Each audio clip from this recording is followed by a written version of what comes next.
хийсэн юмнуудаа дуусгачлаа. Энэ нөгөө бүрийнхээ мах маань одоо энд ингээ хөлдөж байгаа. Энэ нь болохоор нөгөө энгийн зүгээр бууцаа сонгон монгон байхгүй зүгээр ингийн машиндсан мах маань хаяас тэрийгээр хоол охинтой хийж өгч байна.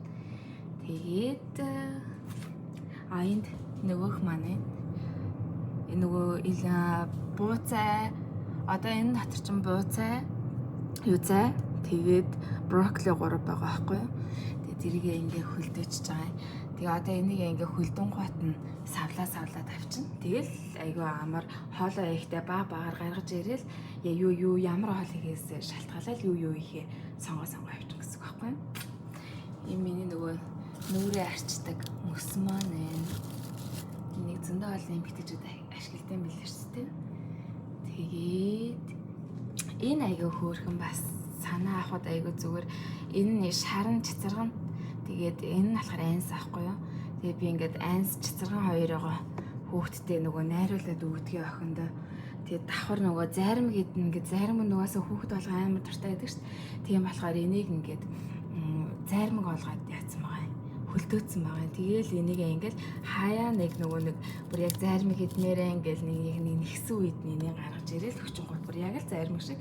Тэгээд яг гараа аргаар өөртөө хийцэн болохоор айгүй амар аюулгүй дэлгүүрээс нэг болсон болоогүй заримг авчихсанаас айгүй дээр байдаг. Ийм бас айгүй хөөрхөн ийм дүрстэй.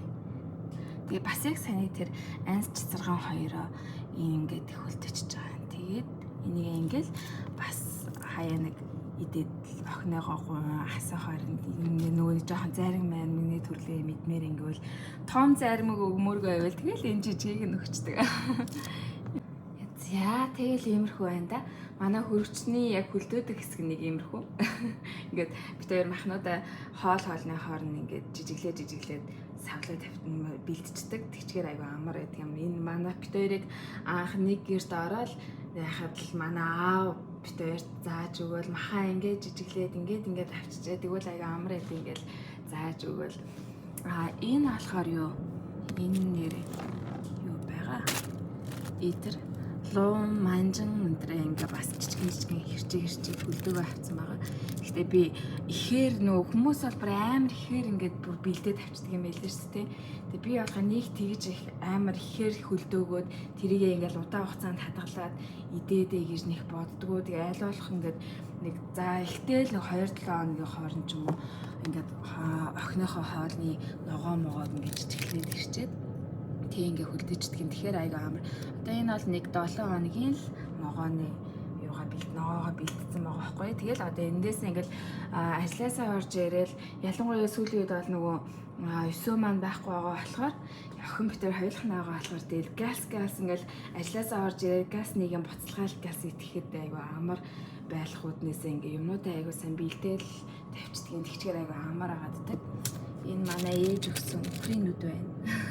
Айгуу гоё. Ингээ нөгөө жимсээ ас хөлдөөчгөр хаяа гаргаж ирээл эдэн гот айгуу гоё шинээрээ бийждэг. За тийм иймэрхүү байна да. За нөгөө нэг самар маань ийм болсон. Төрөний миний хийгээдсэн самар ийм болсон. Тэгээд хэсэг байлгаж салбитгэн дээр нэг хэсэг байлгачингууд ингээ салбитг нь усыг авчиж байгаа юм. Тэгээд самар маань ийм гоё цэвэрхэн итгээд айгуу таатай болчихж байгаа байхгүй юу? Тэгээ дээрэс нь амтнаас айгүй өөр болчдөг. Нөгөө хуурсан самарыг хүмүүс зарж яадаг штэ тий. Самар яг яаж хуурдгийг би мэдэхгүй л дээ. Тэгээд мэдэхгүй яг би бол ингээл буцалгаал ингээд ячингууд яагаад амт нь бол бүр яг тэр нөгөө хуурсан самар шиг тийм айгүй гоё амттай болчдөг. Тэгээд хамгийн гол нь чинь амар цэвэрхэн болчихж байгаа байхгүй юу? Самраа угаагаад халуус буцалгасан бас нь буцалгаад тэгээд ингээ итгэхээр хамгийн гол нь айгүй гоё цэвэрхэн болчихж байгаа самар маань. Тэгээ таад манаас ингэж идэж үзээрэй. Самараа бол бас хөлдөөчдөг.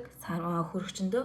Тэгэл хөлдөөгөөл яг идэх хэмжээгээр гаргаж ирээл ингээд угаагаал хэрэглээл ингээд идчихдэг. За юм байна. Энэ нэг хоёр хулуу байгаа. Би энэ хоёрыг нөгөө түрүүний брокколи энтер шиг янзлахж байгаа ингээд жижигэн бас нөгөө хөлдөөгөөд тэгээд одоо брокколигаа хөлдөөд дуусгаар нь энийгээрээ хийндэ.